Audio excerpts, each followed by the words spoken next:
যে কোনো নারী কিংবা পুরুষকে আপনার প্রেমের পাগল বানাতে পারবেন, আপনার বশীকরণ করতে পারবেন, আপনার বাধ্য করে রাখতে পারবেন, আপনার ভালোবাসায় রাজি করাতে পারবেন। ইহা অত্যন্ত পাওয়ারফুল একটা বশীকরণ নকশা। ইহা আমার বহু পুরাতন একটা কিতাব থেকে দেওয়া। আপনারা যদি নিয়মটা জানতে চান এবং শিখতে চান তাহলে অবশ্যই ভিডিওটি প্রথম থেকে শেষ পর্যন্ত দেখবেন। যদি কেউ ভিডিওটি স্কিপ করে দেখেন তাহলে হয়তো বা ভিডিওর কোনো গুরুত্বপূর্ণ স্টেপ আপনার মিস হয়ে যেতে পারে। আর যদি কোনো ভিডিওর স্টেপ মিস হয়ে যায় তাহলে এই ভিডিওটি আপনার কোনো কাজে নাও আসতে পারে। তাই অবশ্যই আপনাকে সম্পূর্ণ ভিডিওটি দেখতে হবে এবং আপনি চাইলে ভিডিওটি শেয়ার করে আপনার টাইমলাইনে রেখে দিবেন, যাতে করে প্রয়োজনের সময় আপনি এই ভিডিওটি দেখে সঠিকভাবে সঠিক নিয়মে এই নকশাটি প্রয়োগ করে আপনার ভালোবাসার মানুষকে আপনার প্রেমের পাগল বানিয়ে আপনার কাছে নিয়ে আসতে পারেন।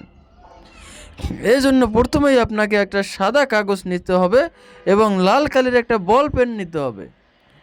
এরপরে স্ক্রিনে দেওয়া যে নকশাটি আছে আমি যেভাবে লিখেছি আপনারা হুবহুব এইভাবে একটা নকশা আঁকবেন। এরকম মোট 3টে নকশা আঁকবেন 3টা কাগজে ওই লাল কালির বল পেন দিয়ে, এবং 3টা নকশার নিচেই যে অমুকের ছেলে অথবা মেয়ে আমার প্রেমে পাগল হোক যে লেখাটা আছে ওইখানে আপনি আপনার সেই কাঙ্ক্ষিত নারী কিংবা পুরুষের বাবার নাম এবং তার নামটা লিখবেন, যে অমুকের ছেলে অমুক আমার প্রেমের পাগল হোক, অর্থাৎ ওই ছেলের নাম ছেলের বাবার নাম লিখবেন। আর যদি কোনো নারীকে প্রেমের পাগল বানাতে চান তাহলে অমুকের মেয়ে অমুক আমার প্রেমের পাগল হোক, অর্থাৎ ওই নারীর নাম এবং ওই নারীর বাবার নামটা আপনারা লিখে দিবেন। এরপরে 3টা নকশাই ভালোভাবে মুড়িয়ে নেবেন আলাদা আলাদাভাবে।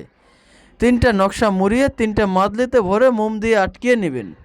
একটা মাদলি আপনি আপনার হাতে ব্যবহার করবেন, আর একটা মাদলি আপনার বাড়িতে কোনো গাছের সাথে ঝুলিয়ে বেঁধে দিবেন, যাতে করে বাতাসে মাদলিটি নড়াচড়া করতে পারে। আর যে বাকি একটা মাদলি থাকে ওইটা আপনি কোনো নদীর পানিতে ফেলে দিয়ে আসবেন অথবা কোনো বড় পুকুরের পানিতে ফেলে দিয়ে আসবেন। দেখবেন মাত্র 7 থেকে 10 দিনের মধ্যেই আপনার সেই ভালোবাসার কাঙ্ক্ষিত নারী কিংবা পুরুষ আপনার প্রেমের পাগল হয়ে আপনার কাছে ছুটে চলে আসবে। ইহা অত্যন্ত পাওয়ারফুল একটা বশীকরণ নকশা। তাই আপনারা যদি ভালোবাসার মানুষকে আপনার প্রেমের পাগল বানাতে চান অবশ্যই এই নকশাটি প্রয়োগ করে দেখতে পারেন।